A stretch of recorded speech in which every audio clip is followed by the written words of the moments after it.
US China സാമ്പത്തിക സുരക്ഷാ അവലോകന കമ്മീഷൻ വാർഷിക റിപ്പോർട്ടിനെതിരെ കോൺഗ്രസ്. റിപ്പോർട്ടിൽ പാകിസ്ഥാൻ നടത്തിയ പഹൽഗാം ഭീകരാക്രമണത്തെ വിമതാക്രമണം എന്നാണ് വിശേഷിപ്പിച്ചിരിക്കുന്നത്. ഇന്ത്യക്കെതിരെയുള്ള റിപ്പോർട്ടിൽ പ്രധാനമന്ത്രിയും വിദേശകാര്യ മന്ത്രാലയവും പ്രതിഷേധം അറിയിക്കുമോ എന്നും കോൺഗ്രസ് ജനറൽ സെക്രട്ടറി ജയറാം രമേശ് ചോദിച്ചു. റിപ്പോർട്ട് ഇന്ത്യൻ നയതന്ത്രത്തിനേറ്റ കനത്ത തിരിച്ചടിയാണെന്നാണ് ജയറാം രമേശ് പറയുന്നത്. നോബൽ മാരിക്കാരനാണ് ചേരുന്നത്.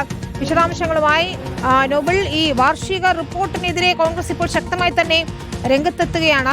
മാത്രമല്ല, പഹൽഗാം ആക്രമണം, അതിനെ എങ്ങനെയാണ് ഒരു വിമതാക്രമണം എന്ന് വിശേഷിപ്പിക്കാൻ കഴിയുന്നത്? ഇതിൽ എന്താണിപ്പോൾ മറുപടിയായി വരികയും ചെയ്യുന്നത്?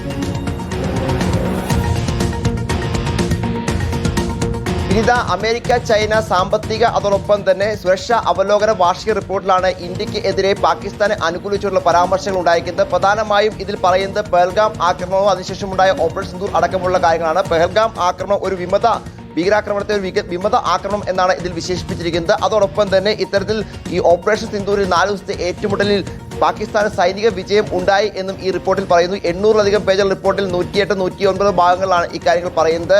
എന്താണെങ്കിലും കോൺഗ്രസ് ഇതിനെ അതീവ രൂക്ഷ വിമർശനത്തോടെയാണ് ഇപ്പോൾ സമീപിച്ചിരിക്കുന്നത്. പ്രത്യേകിച്ച് കേന്ദ്ര സർക്കാരും പ്രധാനമന്ത്രിയും എന്തുകൊണ്ട് ഈ റിപ്പോർട്ടിനെ എതിർത്തുകൊണ്ട് രംഗത്തേക്ക് വരുന്നില്ല എന്ന ചോദ്യം പ്രധാനമായും ജയറാം രമേശ് ചോദിക്കുന്നു. അതുമാത്രമല്ല, 60-ൽ-അധികം തവണ ഇത്തരത്തിൽ ഇന്ത്യ പാക് സംഘർഷം അവസാനിപ്പിക്കാൻ ഇടപെട്ടു എന്ന് ഡൊണാൾഡ് ട്രംപ് അവകാശവാദം ഉന്നയിച്ചിട്ടുണ്ട്. ആ ഘട്ടത്തിലൊക്കെ മോദി മൗനം പാലിക്കുകയായിരുന്നു. ഇപ്പോൾ ഈ വിഷയത്തിലും മൗനമാണ് തുടരുന്നത്. പ്രത്യേകിച്ച് നയതന്ത്രത്തിന്റെ പരാജയമാണ് ഇപ്പോൾ പാകിസ്ഥാനെ അനുകൂലിച്ചുകൊണ്ട് അമേരിക്ക ചൈനയുമായി ബന്ധപ്പെട്ട വാർഷിക റിപ്പോർട്ടിൽ ഇത്തരത്തിൽ തീരുമാനം വന്നിരിക്കുന്നത്. സ്വാഭാവികമായും അത് നയതന്ത്ര ബന്ധത്തിന്റെ പരാജയമാണ് എന്നടക്കമുള്ള കാര്യങ്ങൾ കോൺഗ്രസ് ചൂണ്ടിക്കാണിക്കുന്നു. പ്രധാനമന്ത്രിയും അതോടൊപ്പം തന്നെ കേന്ദ്ര സർക്കാരും ഈ വിഷയത്തിൽ മൗനം പാലിക്കുന്നതിനാണ് പ്രധാനമായും കോൺഗ്രസ് ചോദ്യം ചെയ്യുന്നത്. അത്തരത്തിൽ ഓപ്പറേഷൻ സിന്ദൂർ അടക്കമുള്ള കാര്യങ്ങളിൽ പാകിസ്ഥാനെ അനുകൂലിച്ചുകൊണ്ട് റിപ്പോർട്ട് വരുമ്പോൾ എന്തുകൊണ്ട് പ്രധാനമന്ത്രി അടക്കമുള്ളവർ ഇതിൽ ഒന്നും മിണ്ടുന്നില്ല എന്ന ചോദ്യം കോൺഗ്രസ് ചോദിക്കുകയും ചെയ്യുന്നു. വിനീത.